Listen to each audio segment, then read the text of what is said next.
Every haunted place has a story with a dark past. This is Ghost Encounters Podcast. Due to the graphic and violent nature of the things discussed on this episode, listener discretion is advised. Welcome back, all you spooky people. Did I scare you? No, I'm just like, I was getting excited. I was getting hyped. I scared you. I was getting hyped. Welcome back, all you spooky people, to the 5th episode of the first season of Ghost Encounters Podcast. I am paranormal investigator Justin Torok. I'm Eric Ledbetter, your haunted realtor.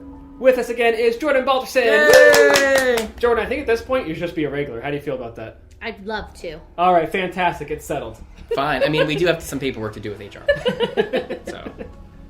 So the last episode was Cecil Hotel Part 1. We went through all the deaths and some of the stuff that happened with them.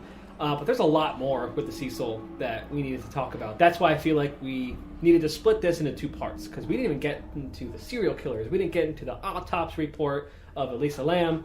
There's a lot more that we could talk about. All right, so I thought we'd start off by kind of recapping what happened with Elisa Lam a little bit, and then we actually have a printout of the autopsy report. And we're going to kind of go through things that kind of don't add up or don't make sense, or things that we read through and pointed out that they didn't point out themselves, which I thought was kind of odd. So let's do a brief recap of what happened with Elisa Lam. She was an Asian-Canadian student traveling by herself. She was in Los Angeles, staying at the Cecil Hotel. There's some elevator footage of her pressing some buttons. The doors never close. She acts all weird, does some things with her hands, and then she goes missing, and they end up finding her how many days later? 19. Yeah. 19 days later, floating naked and dead in the hotel's water supply. So people who were staying there were drinking and bathing in water that had a decomposing body in it, which is absolutely disgusting. Yeah. But no one knows how she got up there or why, or, there's no sense of foul play. But yeah, she was on bipolar medication, but she had to get to the roof, which should have been locked and had an alarm, climb a ladder to get up a 10-foot tall water supply tank, open the hatch, take her clothes off, jump in and kill herself by drowning, which is very odd. And the whole elevator footage, which we went over last time, the link is in the last episode, where she presses the middle buttons, and then she's kind of like peering out of the elevator, then she gets out, and then she kind of looks a little frantic. She presses all the buttons. The elevator doors don't close the whole time, which is weird to me. And she kind of starts waving her hands all weird, almost like she's talking to someone. And then finally she steps out of frame and we never see her ever again. So it's very weird the way she dies, very mysterious. On the last episode, we talked about how many people killed themselves or killed others in this hotel, which, the amount of people dying in this place is absolutely insane for any one place to have this many deaths, especially gruesome ones.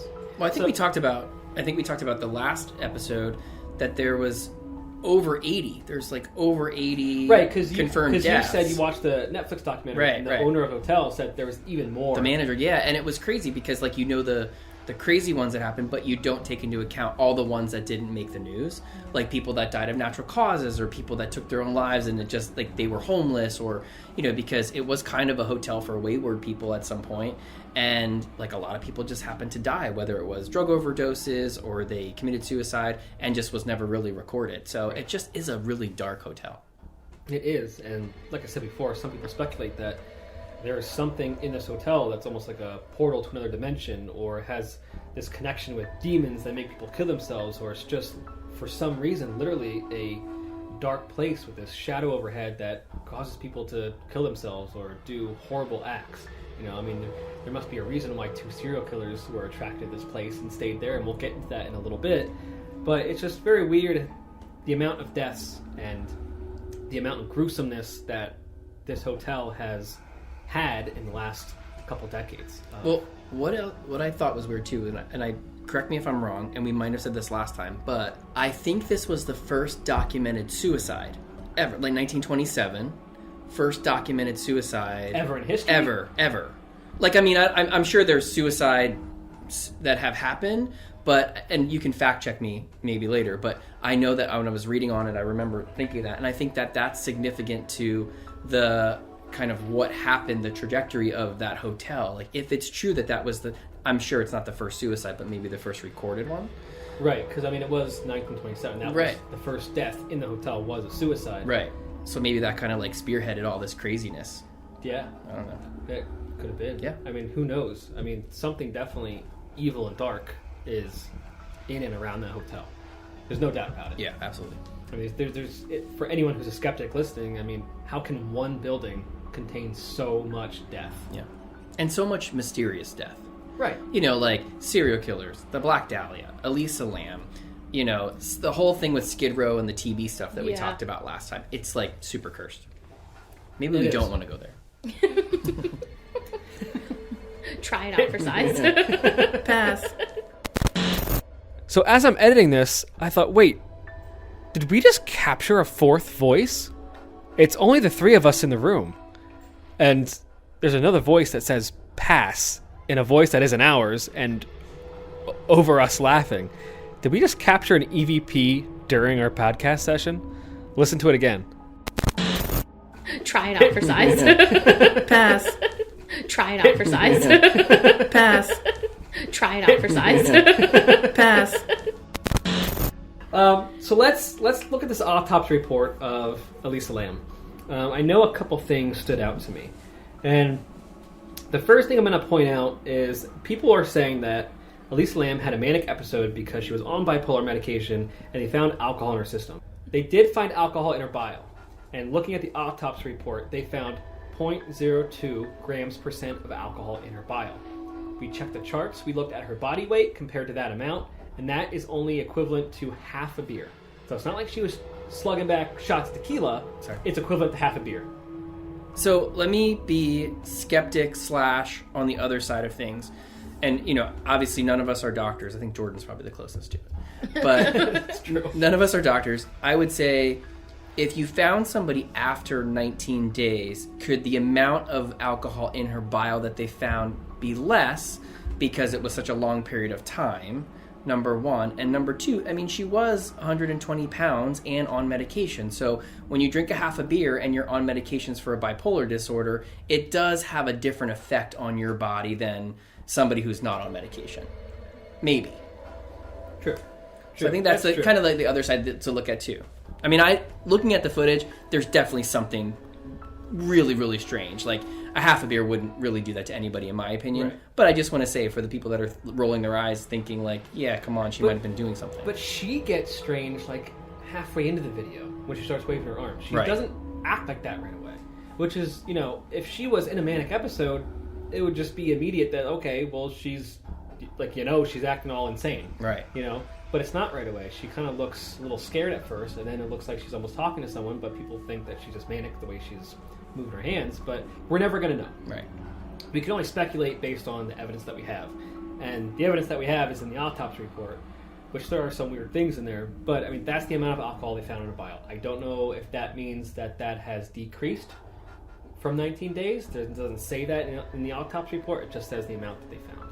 I don't know how her specific medication can act with half a beer.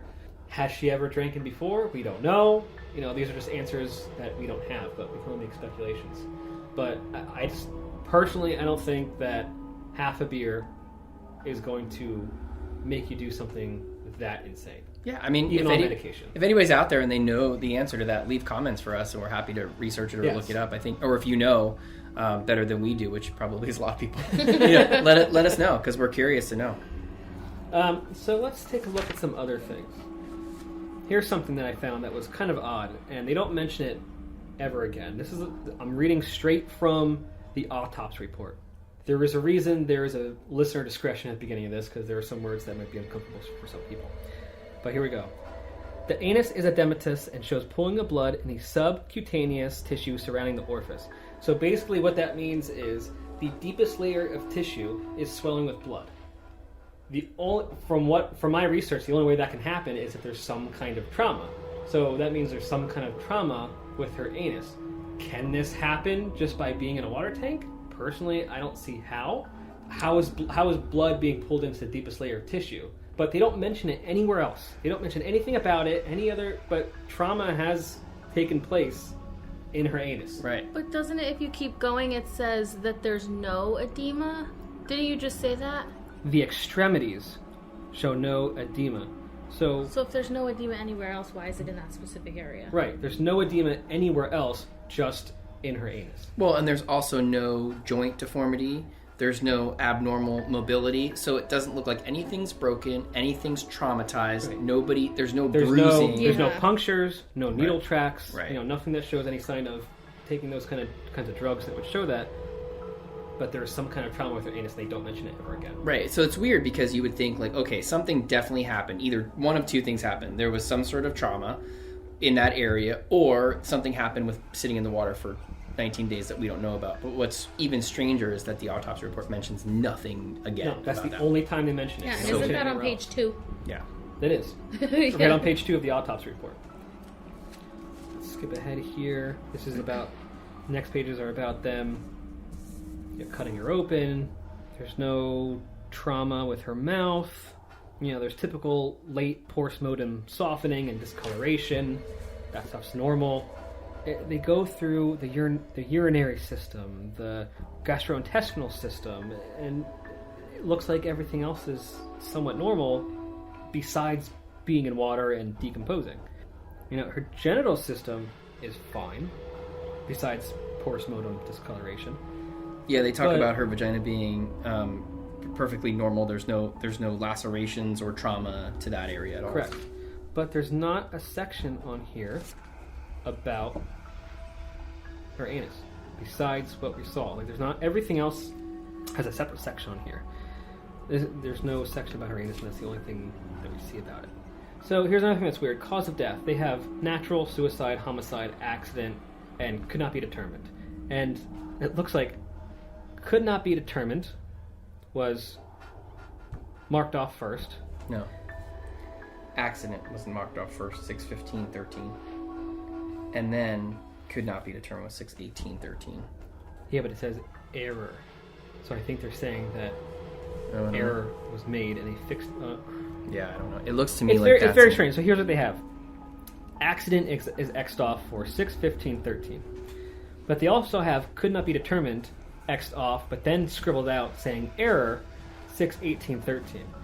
So it's very strange. I know the final result was that they classified this as an accidental death, but could not be determined was crossed off at some point. Yeah, and it's kind of oddly written too, because it said how did the injury occur, and it says in hotel water tank. So what injury is that? The death, or is that other things to her body?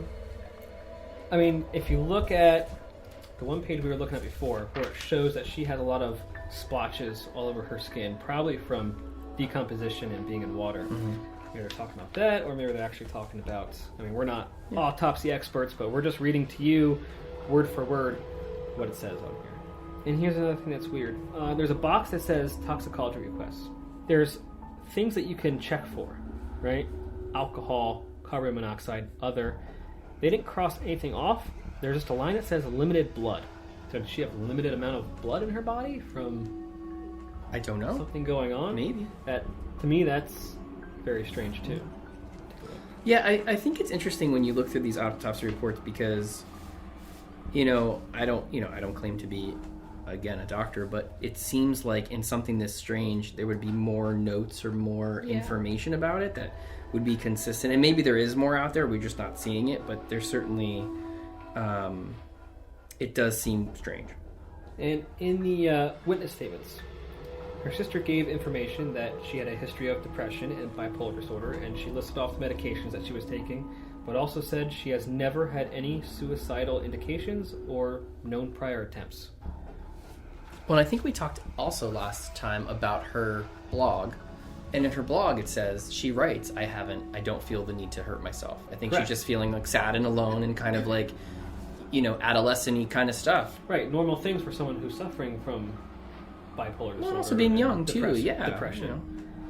So I don't know if you guys looked at this too, but there's like there's 2 pages that talk about the drugs that either she was on or they found in her body from where she was. And I mean, a lot of it is stuff that I don't even know what it is. There's sinus tabs, there's Advil, there's Wellbutrin, which is obviously an antidepressant.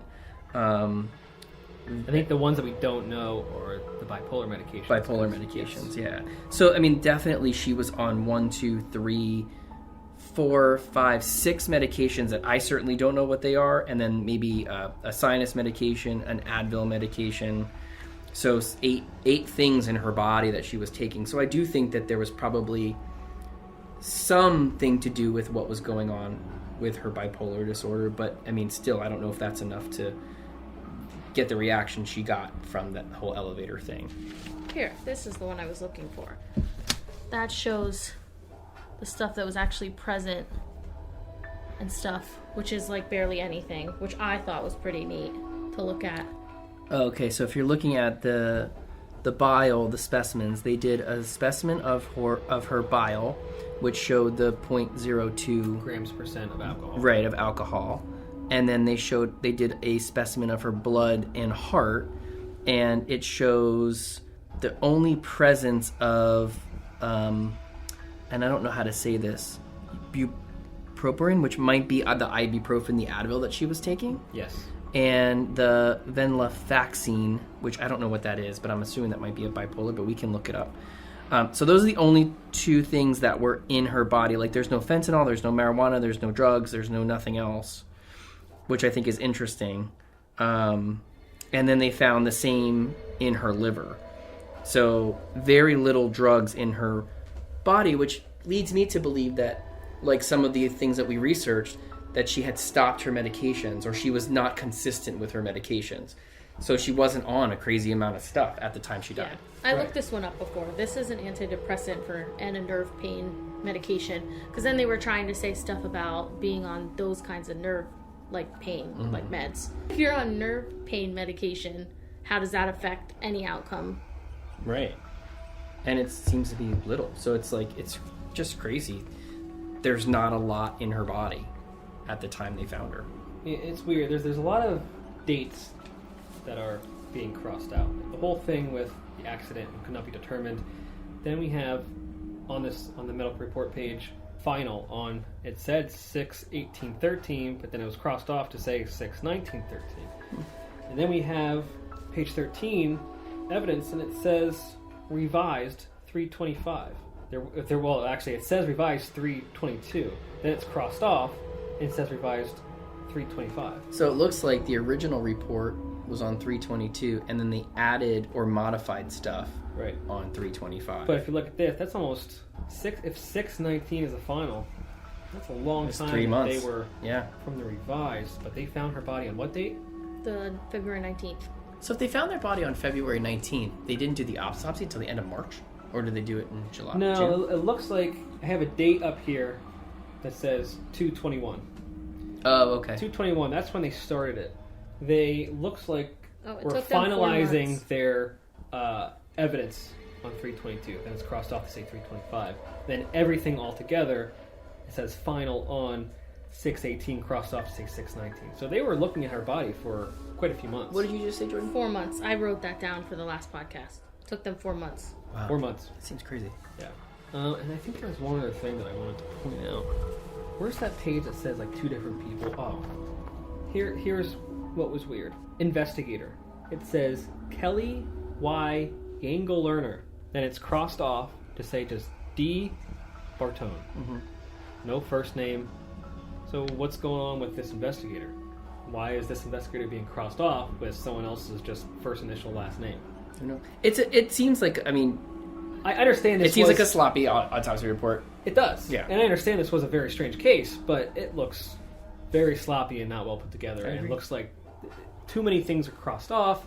It's weird. So I know conspiracy theorists will look at this and say, oh, well, there's definitely conspiracy going on. Someone else was involved, probably the government. Is that what's going on, or was this just too complicated of a case? I mean, how complicated can it be? I mean, I'm pretty sure, not to be gruesome, but if someone was cut up into pieces or their head was smashed, I think that would be a little bit more complicated of an autopsy report versus a girl found in a water tank. Well, and you have to look at all the other things too. Like, the 2 guys that dropped off the books to her that came in but then weren't seen again on video, the spliced video of her in the elevator.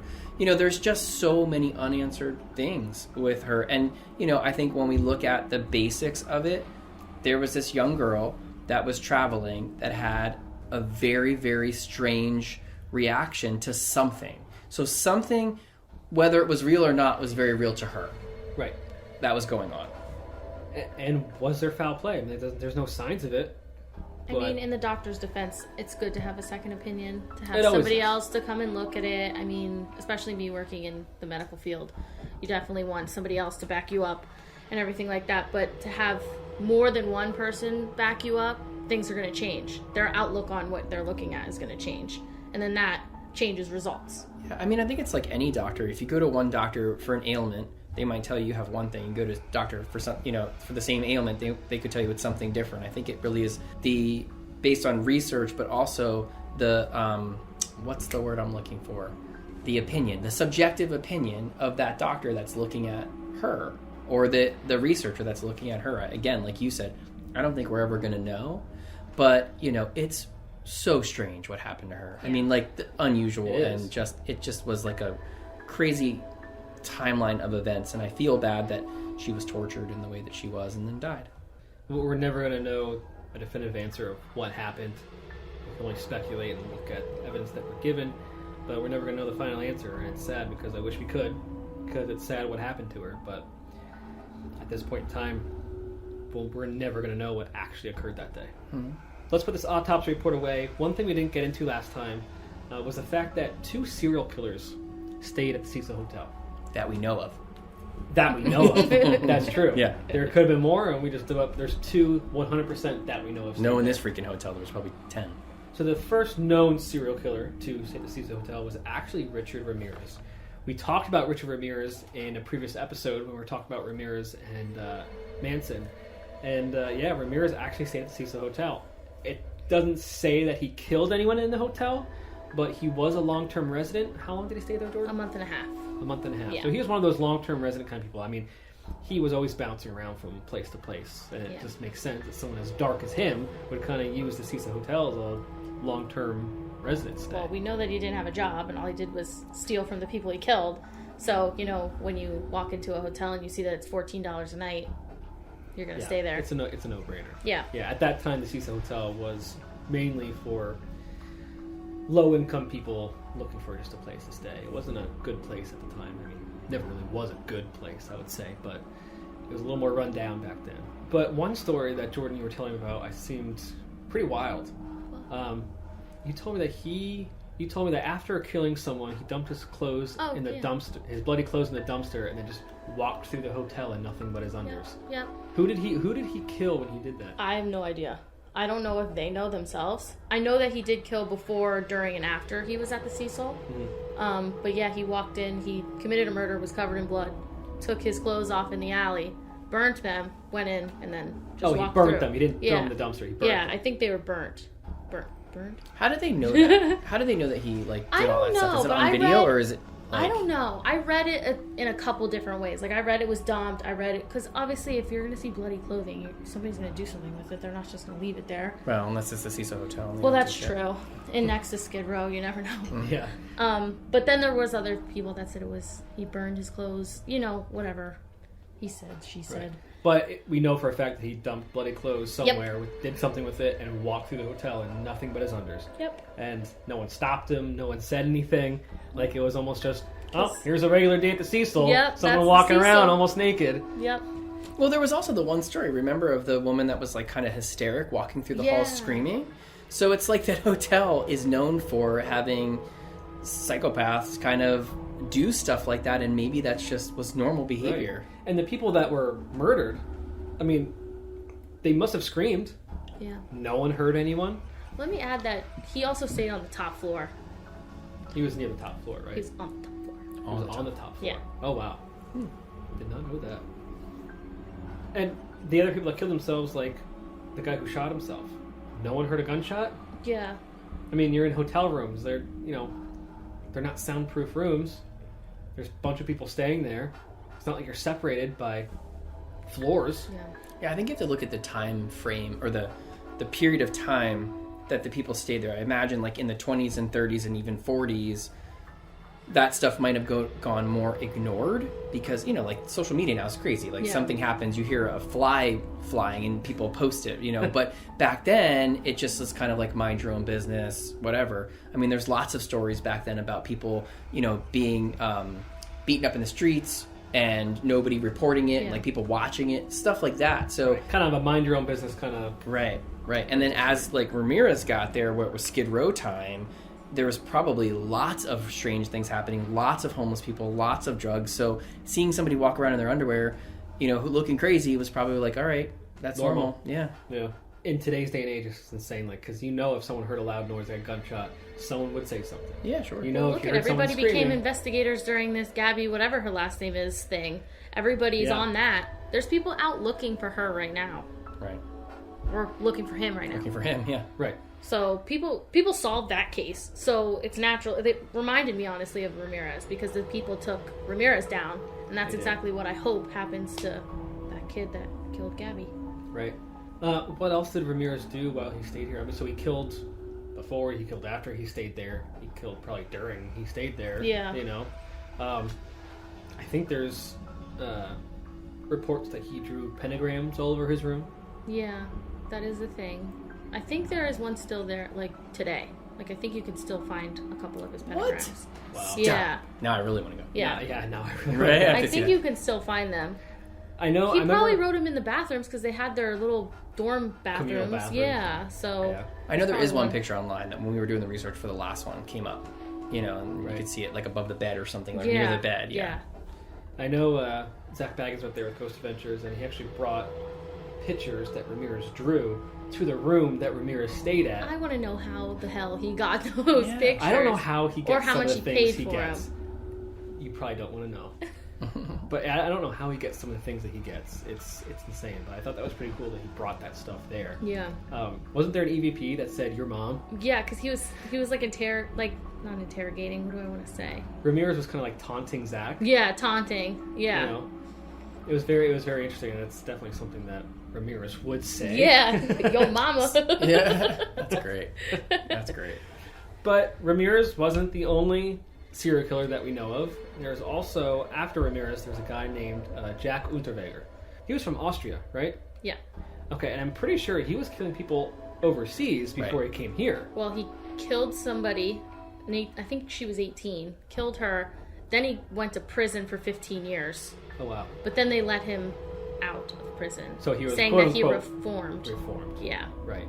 And then, didn't you tell me that there was more killings, like in Germany and like other places? I have it in my reading and like my research. I saw Germany, Austria, Czechoslovakia, and then later the United States. So he was killing people overseas, decides to come here, stays at the Cecil. So a serial killer's first stop, Cecil Hotel. Yeah, so he actually... It drew him in. Yeah, when he was in prison, he wrote an autobiography. And that's how he got, like... People heard about him and wanted to, help him out. So then they thought he was writing, like, the greatest thing since sliced bread. My opinion, it's probably all shit. So he was claiming he was coming here to write. He was coming over here to do, like, a crime journal, like, doing, like, research. And he actually was ballsy enough to go sit with the police, have the police show him, like, the red light district.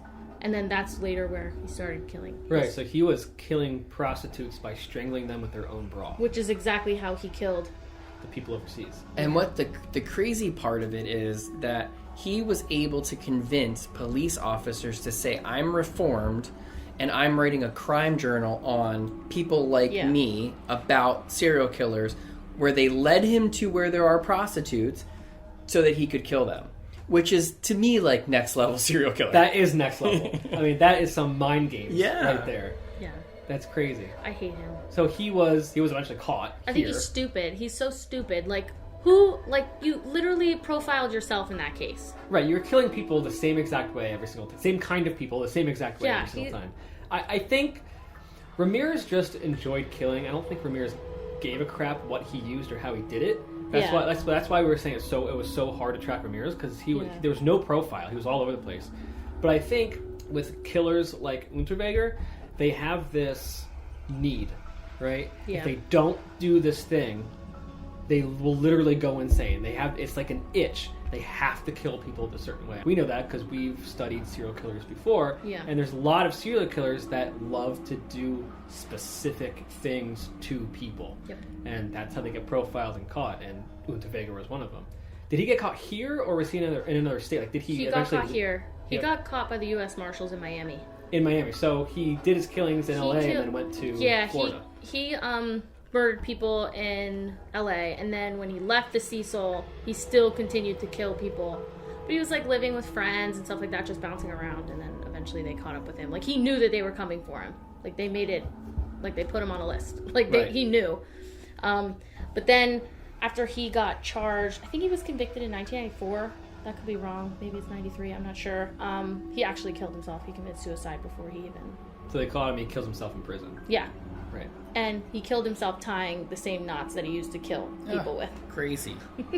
I think the interesting thing about the two, if you kind of compare them, there's a lot of Ramirez history, child trauma, abuse from parents, like that kind of thing. Mm-hmm. And then you look at Unterweger, and it's more cunning, like witty stuff, you know? That I mean, I don't know his childhood, so there could be similarities there, but like it's just really weird to see the two different kind of aspects of those guys. Two serial killers staying in the same place, but very different kinds of killing. Yeah, very different personality and styles. Yeah, very, very different. So is he in prison here or overseas? Overseas. So they took him back over there. Yeah. And then that's where he killed himself. Yeah. Interesting. We're going to take a little break, and we'll be right back.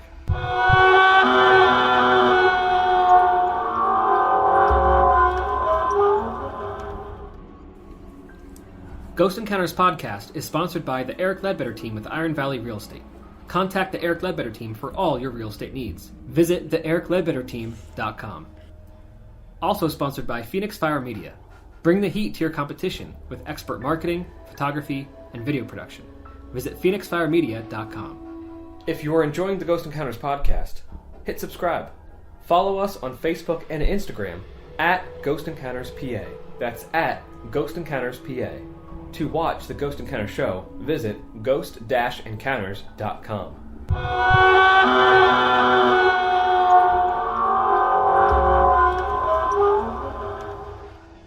Okay, we're back, everybody. We kind of finished everything that we wanted to talk about at the Cecil Hotel. Very strange place. So many deaths. Crazy. Serial killers, mysteries, all kinds of strange things. I mean, it's if you start researching this yourself, whoever's listening, I mean, you can spend hours looking at everything and reading everything. There's pictures and videos and all kinds of stuff. There's so much there. There are many other hotels that are associated with death. I mean, there's the Stanley Hotel, which we know is haunted, based off of Stephen King's The Shining. There's, which one were you talking about in New York? The Chelsea Hotel. Chelsea Hotel. There's the building that H.H. Holmes built. There's even one right in our backyard. So we, for those of you who don't know where we are, we're in the Greater Lehigh Valley, and it's kind of like a middle sector in between New York and Philadelphia. And in Saylorsburg, there's this haunted house that's called Hotel of Horror, and it's in an actual 100, 200-year-old building. And it used to be called the Lake House Inn. And the Lake House Inn was hotel, tavern. It was a basic place for something of, the 1800s. But when the stock market crashed, people from New York flooded down here, and the Lake House Inn became known as the hotel to hang yourself. What? Yeah. I don't know this place, so I'm very interested. Yeah, it's a crazy story if you read up on it. So there's a lot of hotels out there that have death associated with them, especially older ones. But it just amazes me how the Cecil Hotel has 10, 20, 30, 50 times the amount that other places do. Mm-hmm. It's insane. And some of these places that I mentioned, we can kind of get into in more detail in other episodes. But another hotel-like place that I've actually been to, and Jordan's actually been to, was the Weaversville Inn. Jordan, her twin sister, someone I went to school with, and myself, we investigated the Weaversville Inn. And that place was very dark, too. I mean, it's strange. You go in there during the day, and it's like, oh, it's an old building that's now a restaurant, and there's some rooms upstairs. But the actual story is a lot darker than that, and the things we experienced there were very, how would you say, Jordan? Me? Yeah. I would say scary. Because I don't mess around with shit I can't see. So when I'm walking through a place in the dark and weird shit's happening, I was think scared. at the Weaversville Inn was the place where the scariest thing actually ever happened to me, and I will admit that, even though there's a lot of places I've been to. But remember the bang on that bottom basement door? Yeah. That's what I was literally saying right before we started this part. We all jumped. I mean, it was a loud bang on that door. We'll get into that in another episode. Why don't we actually go into that next episode? Yeah. We'll transition this whole hotel thing. We'll talk about the Weaversville Inn and the place that we were both at, and we'll throw in some EVPs and audio clips and share with our experience. Eric, why don't you do some research on the Weaversville Inn? I'm going to. Have I'm you excited. ever heard of it? Yeah, of course. If I'm not mistaken, several years ago it was for sale. It was. Yeah. And my company, HomeSpot Media, actually shot the photos for the listing. Right. So Really? I actually ended up going back to the Weaversville Oh Inn no! for a different reason. I actually ended up going back in that basement. That was a once and doneer for me. Yeah, Oh, it's just crazy how everything comes for full circle in your life sometimes. Did you get anything weird when you were back there doing your day job? Or did you just... No. It was the same, like, weird sense in that building that someone's watching you. Yeah. And in the basement's different because you feel heaviness. Yeah. The air almost feels thick. Yeah. It almost feels like something's weighing you down. Yeah. In the basement. It's very odd. You feel tired and drained. It's definitely a feeling that you don't know, that you've never experienced before, unless you've experienced some kind of, high paranormal place. It's funny because if you, I show a lot of houses, and you can walk into a house and there's a definite feeling that you get that is like that heaviness. It's like there's somebody over your shoulder. You feel like you just kind of have to jump a little bit, or like somebody's going to touch you on the back. You kind of look over your shoulder, especially if the house is older or vacant, or it just has a hollow feeling that I know that you're describing, because I felt that, probably 10 times in my career. It's crazy. Right. I remember that one story you're telling us how one of your clients wanted more information about this house, and there was the plywood covering up I know. part of the floor and the wall because Yeah. someone. What yeah, happened with that story again? There was a woman living in a house, and she took in a boyfriend who happened to be homeless. He murdered her, and he chopped her up, and he put her in different parts of the house. So part of her was in the flooring, and part of her was in the wall. And when they found her, obviously they had to. She was in garbage bags. They had to remove her, and they just cleaned it out. But then they replaced the holes in the wall with plywood. So when we went to show the house, you could see the cutouts with the plywood on it. That reminds me of there was this guy that had a standoff with the police, and he cut up I don't know if it's his wife or his girlfriend, but that's right down by my house. And there was a big hole in even the top of the house, the roof, and everything, where he just was shooting stuff off. I know that we were all sitting out there watching him get arrested. We didn't know that he was fully loaded and ready to shoot everybody outside, Right. but We didn't know that there was, yeah, you didn't know that there was a dead body with its head blown off. because then they didn't know that she was house. dead until I don't know if he killed himself. I don't know what happened to him, but once he was gone, then they found her. She was in the sewer system. Oh my god! So he really dispersed her body. Yeah. Yeah. I think it just goes to show you that you never know who your neighbor is, and you never know if your neighbor has body parts in their ceiling or their wall. And I'm pretty too. sure the family lives there now. What? I'm pretty sure the family moved in. That's Yeah, crazy. I wouldn't be able to live there. My sister was cut up and I wouldn't be able butchered. to either. Yeah. That's odd. Well, I know that it was for sale for a little bit, and then nothing ever happened to it. Typically, those houses get flipped. So, some investor will buy it and, gut the entire thing, Right. redo the whole thing. And then I think for resale purposes, it feels better for somebody to come in. So, Right. Yeah. Right. that makes sense. Yeah. What's the real estate law? I know we've touched this a little bit, but if something like that happened in a house, the value of it is decreased. How long do you have for that to go away? What happens with rules of disclosing that? It's crazy because, after we had an episode where we talked about that a little bit, and I had some friends that listened to it, and everybody gives you a different answer. So I would have to get you the right answer to that, because what I understood was that you do have to disclose it if there's a suicide or a murder in the property, especially if you're the owner. So you have a family member that commits suicide somewhere in the house, you need to tell that to people. What I'm being told by other people is that you do not. So I think it's probably a good topic for us to research a little bit because I think it's interesting. And I think it also depends on the different state jurisdictions and some of the I'm sure associations each too. state and association is going to have different rules about it. What I was told, because my other company, HomeSpot Media, does marketing and photography for real estate agents, as you know, because you're one of my clients. Yay! My best client. No. But what someone else had told me that it only needs to be disclosed if it's public knowledge, like in the headline of a newspaper. Yeah, and that was the other thing they said to me. The same thing you said. I had people say that to me too. I also had people say to me that you don't have to do it if it's the second time. So like you sell it, it goes to share sale foreclosure, and then it's sold again, then you don't have to do it. So there's some discrepancy that I will definitely find out for next time. I think there's even some states that you have to disclose if a house is haunted. Some states actually don't recognize that. Oh, that's interesting. I would like to know that. Yeah, so how about, before we get into Weaversville on the next episode, do some research in the meantime. I'm all over it, yeah. And ask, I know you know the right people to ask the questions to. And I'm pretty sure not too long ago, GLVR was having a class on those kinds of houses. Yeah.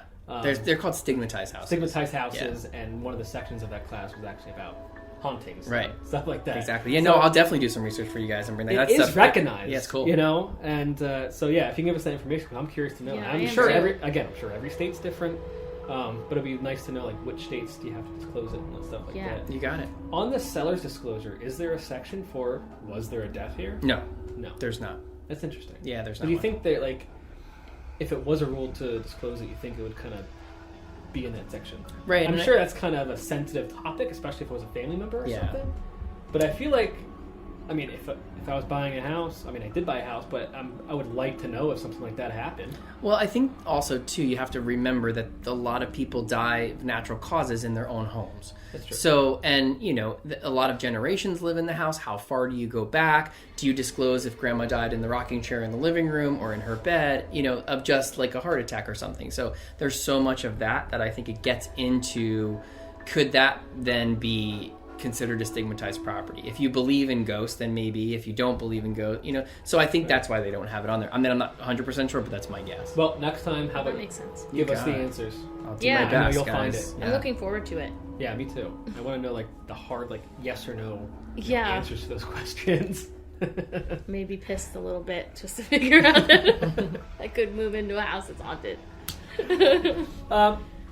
Before we go here, I kind of just want to mention that the Thorney Park investigation was fantastic. Really? Yeah, it was very interesting and a little eerie to be in Dorney Park way after hours where almost everything's shut off and it's just completely silent. Because that place is so active during the day. There's music and games are going off and bells and whistles and people and cheering and rides and all stuff, and all of a sudden you're there and almost everything's shut off and it's just quiet. All you hear is bugs, some ducks. You hear and maybe some ghosts. And we actually did hear some ghosts. I have to say, for our listeners, if you don't know what Dorney Park is an amusement park in Pennsylvania, here in the Lehigh Valley, and it's been around for over 150 years. It's an old park. They are celebrating their 138th season as an amusement park. Yeah. But the land and the history go back way further than that, because there were houses on the property, there was stores, there was an inn, you know, so there's a lot of things that this land has been through with development and generations passing through. I mean, there's a house on the property up until the 90s. Yeah. That, you know, I believe it was right underneath like Thunderhawk. Yeah. You know, generations have passed through this place. So there's no telling how many spirits dwell there, but we did get actual responses from the spirits that were there. Jordan was actually helping me listen for EVPs, and we were getting direct responses to what we were saying. Yeah. It's crazy. So Sophie was with me working some cameras, and she decided she was going to start taking some still images to see if she could capture any images of spirits or orbs or anything like that. And she said, okay, I'm going to take your picture. And right after she says that, you hear a voice saying, take one. And it was really chilling to, like, it's a direct response to what we were doing. Yeah. you know. It So was there's like clear, crystal clear. which there was no denying everyone it. will hear when the episode comes out. I'm currently working on it. There's a lot of work to be done on it, but it'll come out sometime beginning of October. And Dorney Park has a lot of urban legends too. I mean, I remember my grandmother, who's passed 10 years ago, but her telling me stories of when she was a teenager at the park and some of the crazy stuff that happened to her there about this same thing. So it's really interesting to me to see like that the legacy continues, that there really is a pretty haunted park. Yeah, and for years, employees have been reporting seeing and hearing things at night. Yeah. And finally, they reached out to me and said, we got to investigate and see if what they're saying is really true and see if, if we can find anything. And we did. So it was very cool. And it's very cool to be at a place where I spent a lot of my childhood. I'm born and raised here in the Lehigh Valley, so I spent a lot of my childhood at Dorney Park. And, it's just very different to be in there for a very different situation. Yeah. Yeah. Well, I think that's all the time we have for today. Join us next time. We'll get some answers on the Stigmatized properties, hauntings about properties for sale, and murders that happen in houses. Yes. And we'll go through what happened to Jordan and I at the Weaversville Inn. So stay spooky. Stay creepy. Stay magical.